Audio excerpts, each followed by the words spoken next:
இன்றைக்கி நம்ம ரொம்பவே ஹெல்த்தியான ஒரு சூப்பரான இடியாப்பம் எப்படி செய்கிறதுன்னு பார்க்க போகிறோம். இது வரைக்கும் நீங்கள் பச்சரிசி மாவை பயன்படுத்தி இடியாப்பம் செஞ்சுருப்பீங்க.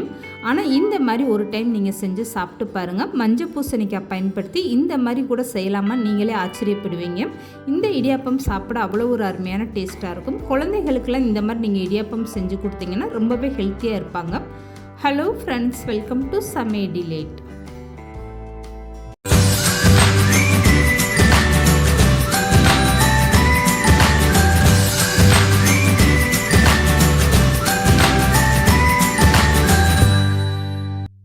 இப்போ இந்த இடியாப்பம் செய்கிறதுக்காக ஒரு கீத்தளவுக்கு மஞ்சள் பூசணிக்காய் எடுத்து அதை தோல் நீக்கி இந்த மாதிரி கட் பண்ணி கழுவிக்கோங்க. அதை ஒரு மிக்ஸி ஜாரில் சேர்த்துட்டு கொஞ்சமாக தண்ணி ஊற்றி இந்த மாதிரி நல்லா வலுவலுன்னு அரைச்சி எடுத்துகிட்டு வந்துடுங்க. ஒரே நேரமாக உங்களுக்கு அரைப்பட்டு வரலைன்னா கொஞ்சம் கொஞ்சமாக சேர்த்து அரைச்சி எடுத்துக்கோங்க. இப்போது அரைச்சி எடுத்த மஞ்சள் பூசணிக்காவை ஒரு அகலமான பாத்திரத்தில் சேர்த்துக்கோங்க. இப்போ மிக்ஸி ஜாரில் 1/4 கப் அளவுக்கு தண்ணி சேர்த்து அதை நல்லா கழுவிட்டு இந்த பூசணிக்காவோட சேர்த்துக்கோங்க. இப்போ 1 ஸ்பூன் அளவுக்கு தூள் உப்பு சேர்த்துட்டு நல்லா கலந்து கொடுத்துருங்க. மஞ்சள் பூசணிக்காய் அரைக்கும் போது கொஞ்சம் கூட பூசணிக்காய் தென்படாமல் நல்லா வலுவலுன்னு அரைச்சி எடுத்துக்கோங்க. இப்போது ஸ்டவ் ஆன் பண்ணிவிட்டு இந்த பூசணிக்காவை ஒரு டைம் நல்லா கலந்து கொடுத்துருங்க. இதுக்கப்புறம் 1/4 கப் அளவுக்கு எக்ஸ்ட்ரா தண்ணி சேர்த்துக்கோங்க. மொத்தத்துக்கே இந்த இடியாப்பத்துக்கு நான் 1/2 கப் அளவுக்கு தான் தண்ணி சேர்த்துருக்கேன். இப்போ தண்ணி சேர்த்துட்டு இந்த பூசணிக்காவை ஒரு டைம் நல்லா கலந்து கொடுத்துருங்க. இதுக்கப்புறமா 1 ஸ்பூன் அளவுக்கு நெய் சேர்த்துக்கோங்க. அப்படி இல்லைன்னா நீங்கள் தேங்காய் எண்ணெய் கூட சேர்த்துக்கோங்க. நெய் தேங்காய் எண்ணெய் சேர்த்து இந்த இடியாப்பம் செய்யும்போது அது வெந்து வரல நல்ல ஒரு வாசனையாக இருக்கும். இப்போ நெய் சேர்த்ததுக்கப்புறமா இந்த மஞ்சள் பூசணிக்காவை ஒரு டைம் நல்லா கலந்து கொடுத்துருங்க. இந்த நெய்யெல்லாம் சேர்த்து நல்லா கலந்து கொடுத்ததுக்கப்புறம் இந்த பூசணிக்காய் சுற்றிலும் உங்களுக்கு ஓரத்தில் நல்லா கொதி வர ஆரம்பிக்கும். அதுக்கப்புறமா நீங்கள் எடுத்து வச்சுருக்க மாவு சேர்த்துக்கோங்க. இப்போ நான் 1 கீத்து பூசணிக்காய் எடுத்தேன். இது எனக்கு 1/2 கப் அளவுக்கு பூசணிக்காய் இருந்துச்சு.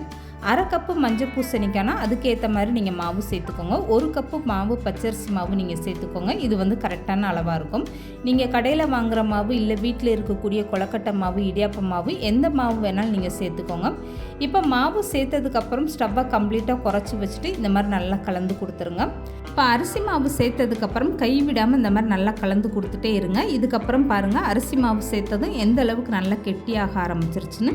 இந்த மாதிரி நல்லா பாத்திரத்தில் மாவு ஒட்டாத அளவுக்கு நல்லா திரண்டு வரணும். அது வரைக்குமே கைவிடாமல் நல்லா கலந்து கொடுங்க. மாவு இந்த அளவுக்கு நல்லா கெட்டியாக வந்ததும் ஸ்டவ்வை ஆஃப் பண்ணிவிட்டு இதை அப்படியே மூடி போட்டு ஒரு 10 நிமிஷம் இந்த மாவை நல்லா ஆற வச்சுருங்க.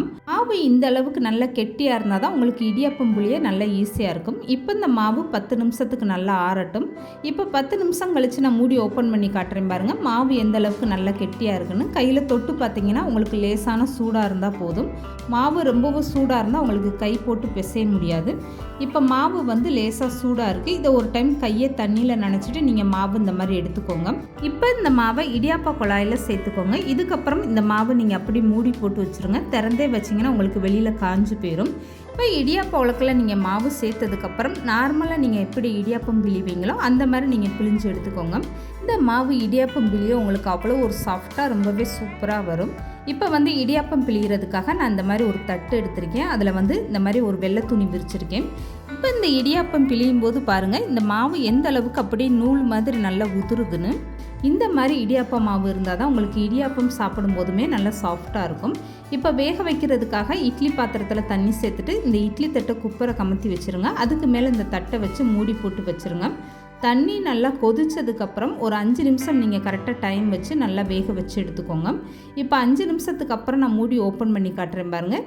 இடியாப்பம் ரொம்பவே சூப்பராக நல்லா சாஃப்டாக வெந்து வந்துருச்சு. இதுக்கு மேலே லேசாக நீங்கள் தண்ணி தெளிச்சுட்டு அப்படியே இந்த இடியாப்பத்தை வேறு ஒரு தட்டில் மாற்றி எடுத்துக்கோங்க. நான் ஒரே ரவுண்டாக பெரிய இடியாப்பமாக இருக்கிறதுக்காக இந்த மாதிரி பெரிய தட்டில் பிழிஞ்சு எடுத்திருக்கேன். நீங்கள் சின்ன சின்னதாக கூட இட்லி தட்டிலே பிழிஞ்சு எடுத்துக்கோங்க. இதே மாதிரி மீதம் இருக்கக்கூடிய மாவு எல்லாத்தையும் இந்த மாதிரி நீங்கள் இடியாப்பமாக பிழிஞ்சு எடுத்துக்கோங்க. அவ்வளோதாங்க. மஞ்சள் பூசணிக்காய் வச்சு ரொம்பவே ஹெல்த்தியாக ஒரு சூப்பரான இடியாப்பம் ரெடி பண்ணியாச்சு பாருங்கள்.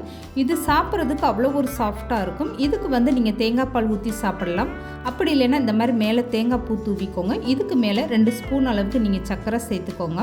இதுக்கப்புறமா லேசாக நெய் சேர்த்துட்டு பிசைஞ்சு கொடுத்தீங்கன்னா குழந்தைகள்லாம் அவ்வளோ ஒரு ஆசையாக விரும்பி சாப்பிடுவாங்க.